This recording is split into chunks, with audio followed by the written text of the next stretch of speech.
ప్రభునందు ప్రియమైన సహోదరి సోదరు ప్రజలండి. మరి ఈరోజు వాక్యంలోకి వెళ్ళి ప్రార్థన చేసుకుందాం.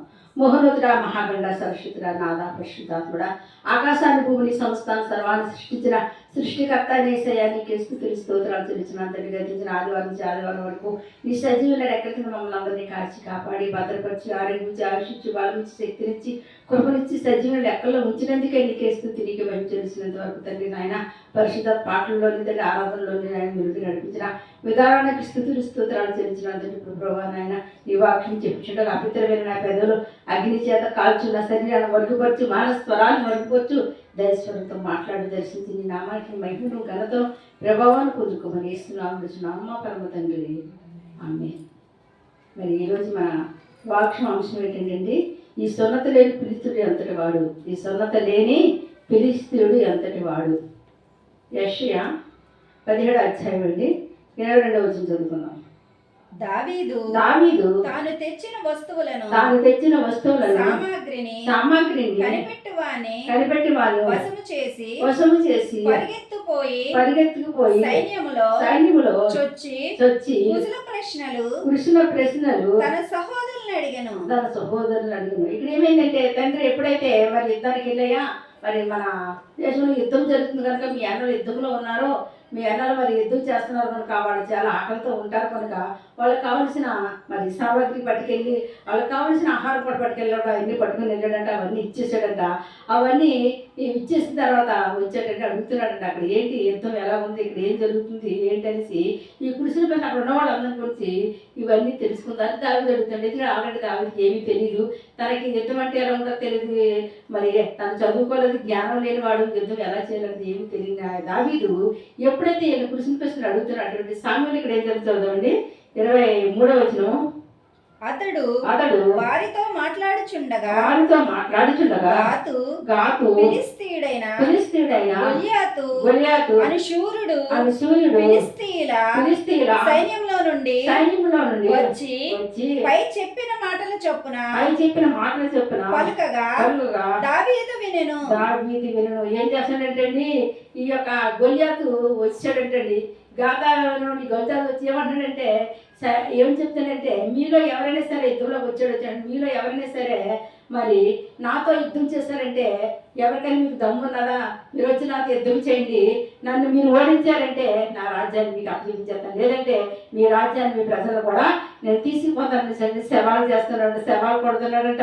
ఇశ్రాయేల్ గురించి మరి ఈ యొక్క ఫిలిష్తీయునికి తెలియదు కనుక సవాలు చేస్తూ మరి ఇలా చేస్తున్న సమయంలో అందరూ భయపడిపోతారంట.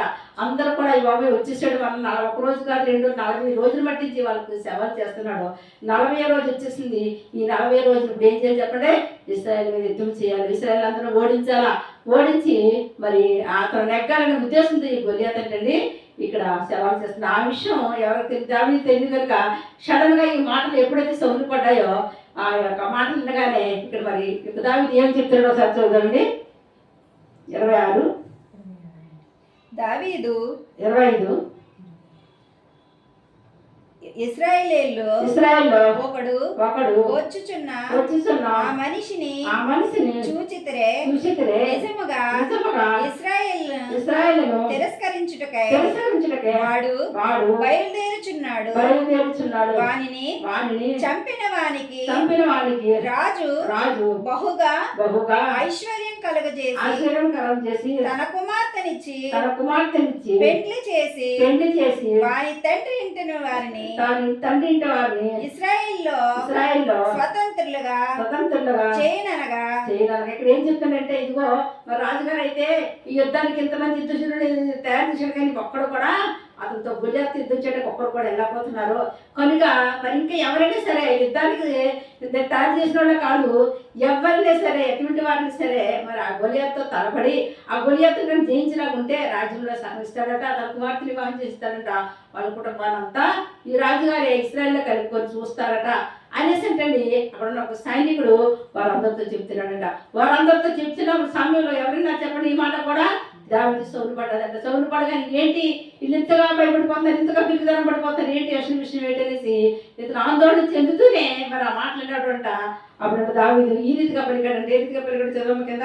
దావీదు జీవము గల దేవుని సైన్యములను తిరస్కరించుటకు ఈ సున్నతి లేని ఫిలిష్తీయుడు ఎంతటి వాడు చూసారు. ఏమన్నా చెప్పండి, దావీదు జీవము గల దేవుని. ఎవరండి మన దేవుడు? జీవము గల దేవుడు, జీవాధిపతి, జీవించిన యేసు, మరణాన్ని జయించిన ముచ్చుంజేడని యేసయ్యని బిడ్డలను ఎదిరించడానికి వీడు ఎంతటి వాడు. వీడు ఎంతటి అయినప్పుడు కూడా వీడు నేను ఏం చేస్తాను చెప్పండి, చంపేస్తాను అంటున్నాడు. ఇస్తున్నత లేని పిలుస్తాడంటే దేవుని తెలియని వాడు, దేవుని శక్తి తెలియనివాడు, దేవుని శక్తి నెరగిన వాడు. అలాంటి వాడు ఇలాగ ఇశ్రాయేలు మీద అంటే దేవుడు బిడ్డల మీద సవాలు చేస్తున్నాడా? ఈ యొక్క ఇశ్రాయేల్ సైన్యాన్ని ఓడిస్తానని చెప్తున్నాడా? ఇశ్రాయేల్ రాజ్యాన్ని కూడగడతారని చూస్తున్నాడా? ఎట్టి పరిస్థితులు కూడా ఇది కూడగట్టకే సరిపోడు. ఎందుకంటే వీళ్ళ పక్షాన్ని ఎవరున్నారు?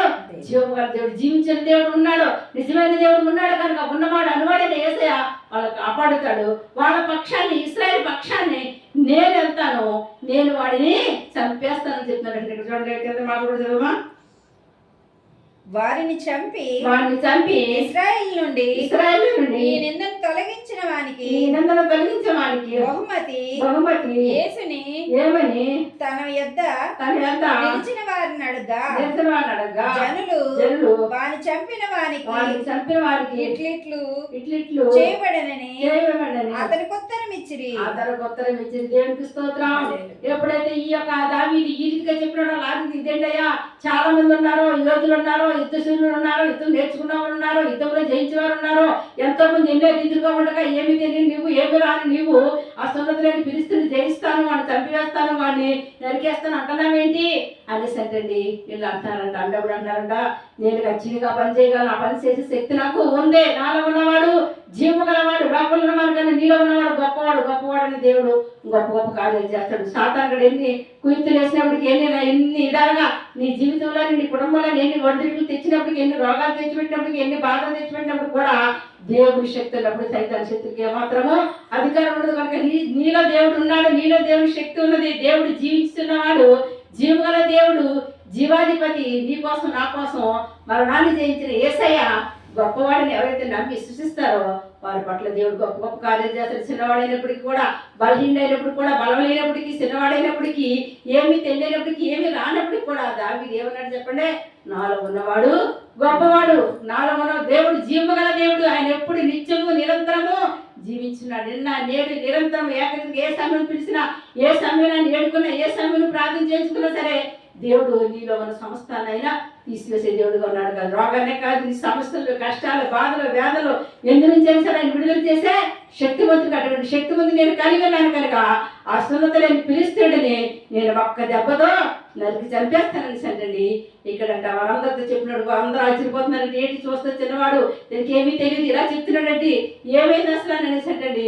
ఒకడు అనుకోకుండా వెళ్ళి రాజుగారి దగ్గర, అయ్యా ఇంతమంది సైన్యం ఉన్నారా, ఎన్ని వేల మంది సైన్యం ఉన్నప్పటికీ ఒక్కరు కూడా ముందుకు రావట్లేదు కానీ ఒక కూడా ఉన్నాడయ్యా, ఉంటే 17-18 సంవత్సరాలు ఉంటాయి, అతను మాత్రం ఇలా చెప్తున్నాడయ్యా, వాడిని చంపేస్తానంటున్నాడయ్యా, వాడికి యుద్ధం చేస్తానంటున్నాడయ్యా, నాలో దేవుడు ఉంటున్నాడు అని చెప్తున్నాడయ్యా అనేసి అంటండి. ఆ రాజుగారి గంట వర్తమానం పంపించారట, రాజుగారి గారికి మాట చెప్పారంట. ఆ మాట ఎప్పుడైతే చెప్పారో వెంటనే రాజుగారు ఏమన్నారండి, రండి మీరు అతను ఎక్కడున్నప్పుడు కూడా నా దగ్గర తీసుకురండి అని చెప్పినాడు కంట. మరి ఈ దావీదంట ఆయన దగ్గరికి వెళ్ళడం జరిగిందంటే ఇక్కడ చూద్దామండి. అతడు వారితో మాట్లాడినది అతని పెద్దన్న అగు ఏలియాబు వినబడగా ఏలియాబునకు దావీదు మీద కోపము వచ్చి అతనితో నీవిక్కడ ఎందుకు వచ్చితవరి అరణ్యంలోని ఆ చిన్న గొర్రెల మందను ఎవరి వశం చేసితివి నీ గర్వమును నీ హృదయపు చెడుతనమును నేను ఎరుగుదను యుద్ధము చూచుటకే కదా నీవు వచ్చితివనెను. అతని పరిస్థితి ఏంటి తెలిసిన దావీదు పరిస్థితి, వాళ్ళ ఇంట్లో ఎవరు పట్టించుకోరు, వాళ్ళ అన్నదమ్ములు కానీ వాళ్ళ తండ్రి కానీ ఎవరు పట్టించుకోరు. తన పరిస్థితి ఏంటంటే అరణ్యంలో గొర్రెలు కాసుకునే కాపరగా ఉన్నాడు. ఆ గొర్రెలు కాసుకుంటూ అరణ్యంలో ఉంటూ ఉన్నవాడు అనుకోని రీతిగా దేవుడు ఇచ్చాడంటే తన తండ్రి ద్వారా యుద్ధానికి తీసుకొచ్చాడనమాట. దేవుడు అంటే ఏదైనా సరే తగిన సమయం చేస్తాను ఎందుకు చెప్పేది అంతవరకు అంటే ఆయన బలిష్టమైన చేతి కింద మనం ఎలా ఉన్నాం దీన మనసులు అయిపోవాలంట. దీన మనసులు అయిపోయి మనం ఎప్పుడైతే ఉన్నామో తగిన సమయాన్ని హెచ్చిస్తాడు.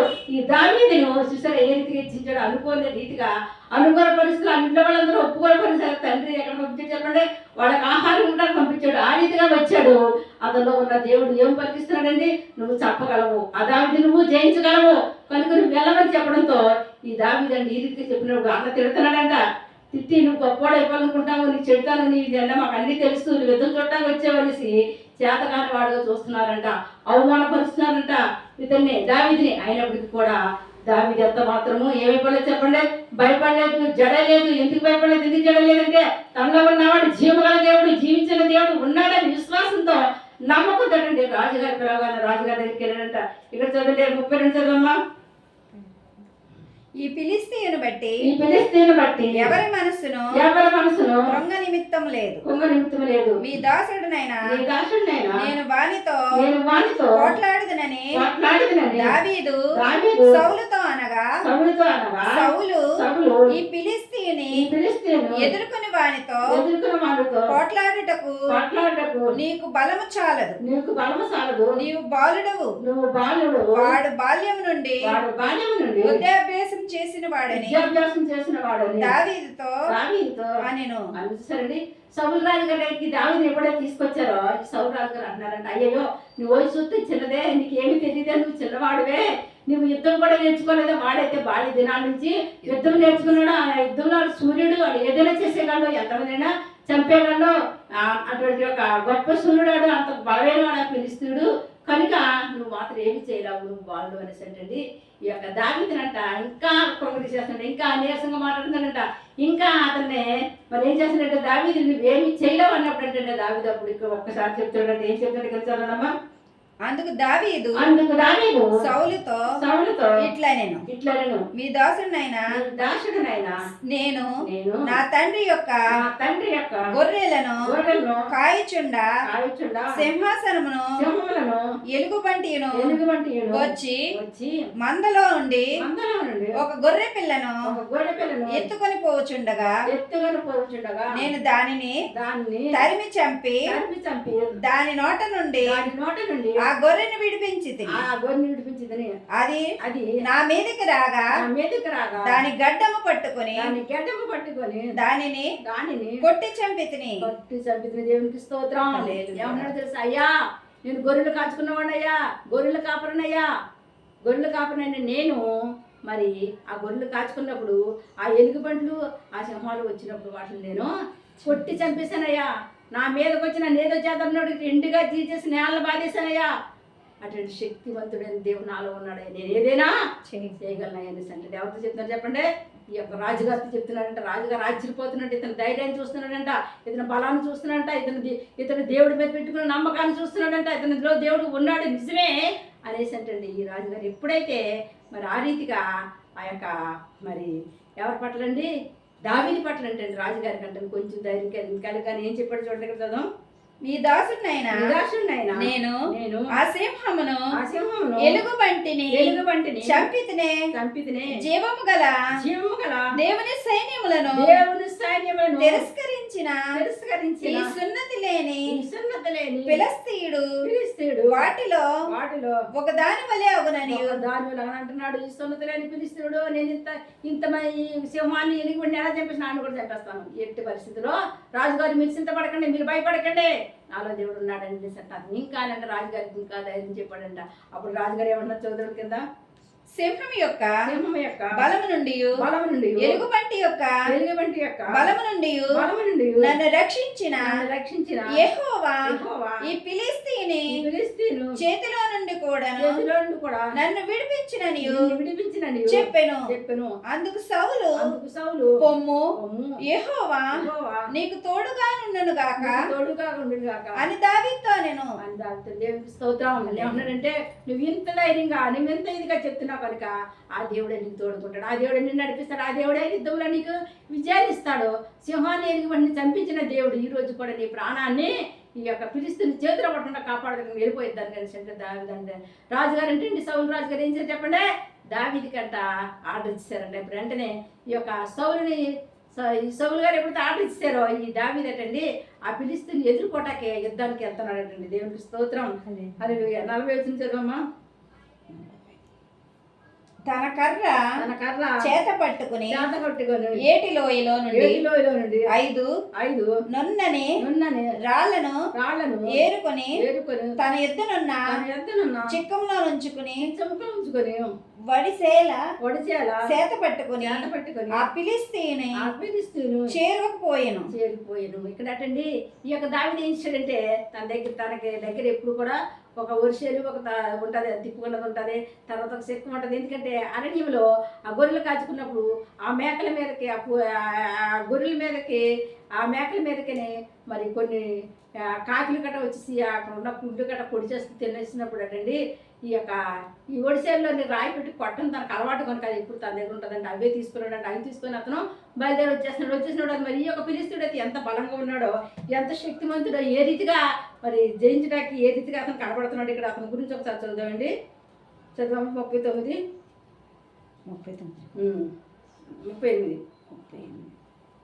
పిమ్మట సౌలు దేవునికి స్తోత్రం. 40 డాలు మోయేవాడు తనకు ముందు నడువగా ఆ ఫిలిస్తీయుడు బయలుదేరి దావీదు దగ్గరకు వచ్చి చుట్టూ పారచూచి దావీదును కనుగొని అతడు బాలుడై ఎర్రటి వాడిని రూపసీయుడై ఉండుట చూచి అతను తృణీకరించి ఏమంటే అయ్యో ఏంటి చిన్న కుర్రాడు పోతున్నారంటే మీకు చేత కదా, మీకు తెలీదా?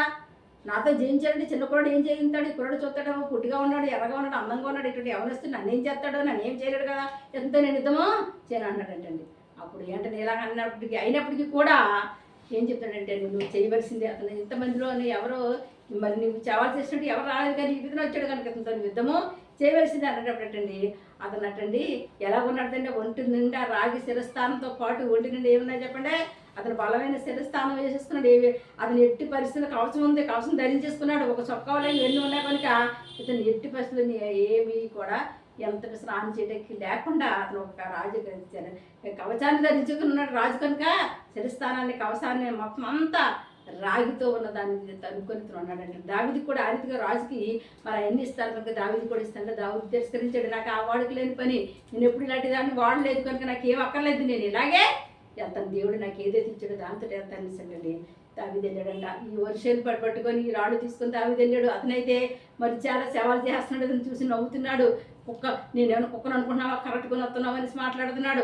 ఇలాగ ఏవేవో మాటలు పిలుస్తుడే నాకు గొలియాతు చెప్తున్నాడు. కానీ దావీదు మాత్రం ఏం చెప్తున్నాడు ఇక్కడ చూద్దామండి.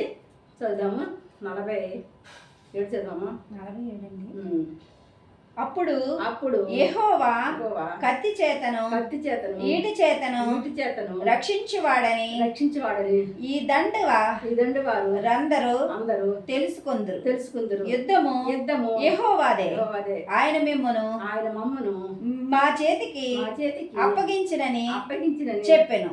స్తోత్రం. ఏమంటాడంటే నీవు కత్తి వీటి అన్ని ధరించుకొని వస్తున్నాను నా మీద, కానీ ఏమీ పని చేయవు. ఇవన్నీ దేని తీసుకొని వచ్చిన దాంట్లో కూలిపోతాడు. నా దేవుడు వాక్యం చదివిస్తుంది కనుక నేను దావుడు వాక్యాన్ని చేత పెట్టుకొని నేను నీ ముందుకు వస్తున్నాను. నేను కాదు నీతో యుద్ధం చేసిన ఆ దేవుడే చేస్తాడు. యుద్ధం ఎవరు చెప్పండి, యెహోవాదే యుద్ధం కనుక యెహోవా చేస్తాడు. నాకేమాత్రమో భయం లేదు. దేవుడే ఇశ్రాయేలుకి ఏం చేస్తాడు చెప్పండి, ఆయన విజయాన్ని ఇస్తాడు. ఇశ్రాయేలు ఎవరైతే ఓడించాలని వచ్చారో, ఇశ్రాయేలు ఎవరైతే ఇలా రాజ్యాన్ని తీసుకెళ్ళిపోవాలని వచ్చారో వాళ్ళని ఓడించే శక్తి నా దేవుడు ఉన్నదని తెలియజేయడానికి నన్ను దేవుడు పంపించాడు. కనుక నేను వీటిని కర్ర నేనేం పట్టుకోలేదు, నేను కర్ర చేత పట్టుకుని రాళ్ళు పట్టుకొని నీ దగ్గరికి వస్తున్నాను.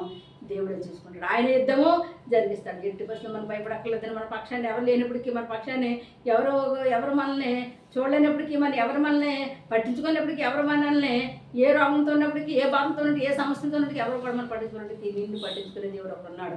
నిన్ను చూసే దేవుడు ఒకడు ఉన్నాడు. నీ పక్షాన్ని ఎవరు నీకు న్యాయం చేయకపోవచ్చు. నువ్వు కోర్టు చుట్టూ తిరుగుతున్నావేమో, నీకు న్యాయం జరగలేదేమో, లేదంటే నువ్వు అనేకమైన సమస్యలతో బాధలతో ఉన్నావేమో, ఆయన నీకు న్యాయం జరగలేదేమో. న్యాయం తీర్చేవాడు నాయకర్త నేసై ఉన్నాడు. ఆయన నీ పక్షాన న్యాయం తీరుస్తాడు. ఇక్కడ యుద్ధం ఎవరు చేయాలి చెప్పండి, మనుషులు చేస్తే కుదరదు. ఇక్కడ యుద్ధం యెహోవా చేయాలి. ఆ నమ్మకం విశ్వాసం మనిషికి కావాలి. ఈ దావీదుకి కలిగిందంటండి. ఒకప్పుడు కష్టంలో, ఒకప్పుడు బాధలో, ఒకప్పుడు వేదనలో, అయ్యో నేను అరణ్యంలో ఉన్నటప్పుడే నా ప్రాణాన్ని కాపాడిన దేవుడు మరలా ఇప్పుడు నా ప్రాణాన్ని కాపాడుతాడు, ఈ ఫిలిష్తీయులందరూ కాపాడుతాడనేసి నమ్మాడు, విశ్వసించాడు కనుక తను ముందుకెళ్ళంటండి. ఆ గొలియాతోటండి యుద్ధానికంటండి తలబడి ఎల్లుచుండగా వాడంటే ఒక కత్తి, పెద్ద కత్తి పట్టుకొని ఒక ఏటుతో చంపేద్దనేసి ఈ యొక్క ఫిలిష్తీయుడు ఈ గొలియాతు వస్తున్నాడంట. దావీదు ఏమన్నా చెప్పండి, సంచిలో రాళ్ళు ఉన్నాయి, చేతిలో వర్షాలు ఉంది, పట్టుకొని వెళ్తున్నాడంట. సరే చూశాడంటండి, సమయం చూశాడంట. చూసి ఏం చేసాడు ఇక్కడ చదవండి ఒకసారి. ఇక్కడ చదువుదామా. తన సంచిలో 53 సంచిలో అదే తన సంచిలో చెయ్యి వేసి అందులో నుండి రాయి ఒకటి తీసి వడిసేలతో విసిరి ఆ ఫిలిష్తీయుని నుదుట కొట్టెను. ఆ రాయి వాని నుదుట నొచ్చి అందున వాడు నేలను బోర్లా పడెను. దేవునికి స్తోత్రం, హల్లెలూయా.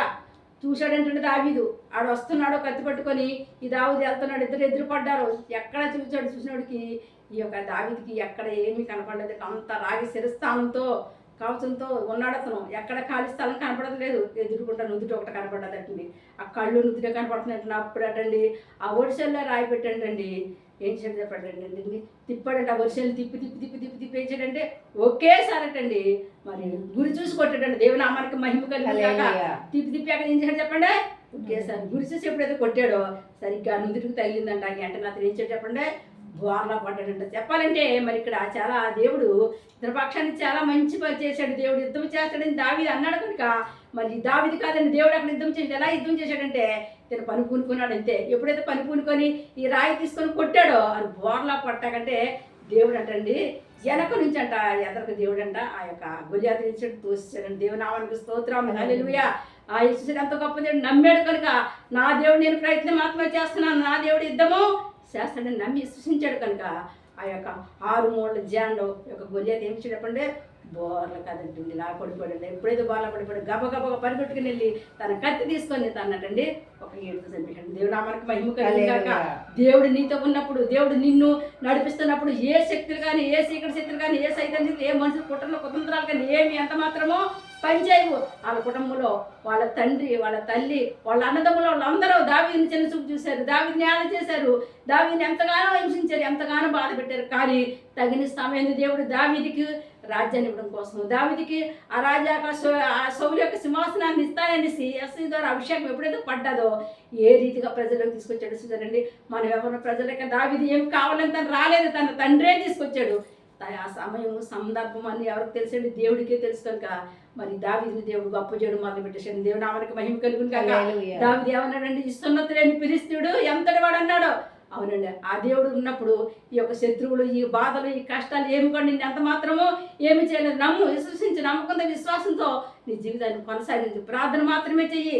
ప్రార్థన వల్ల పరిస్థితులు మారిపోతే, ప్రార్థన వల్ల ఏదైనా జరుగుతుంది. అరణ్యంలో ఎవరికి తెలియదు, ఎవరు చూడలేదు, అయినప్పటికీ కూడా ఆ ప్రార్థన చేసుకుంటున్న దావీదుని దేవుడు ప్రజల మధ్యలోకి తీసుకొచ్చి ఆ గొలియాతు సూర్యుడిని చంపించి ఆ సింహాసనాన్ని దావీదుకి ఇవ్వడానికి దేవుడు కృప చూపించాడు. దేవునామానికి మహిమ కలిగింది. ప్రార్థన చేసుకుందామండి.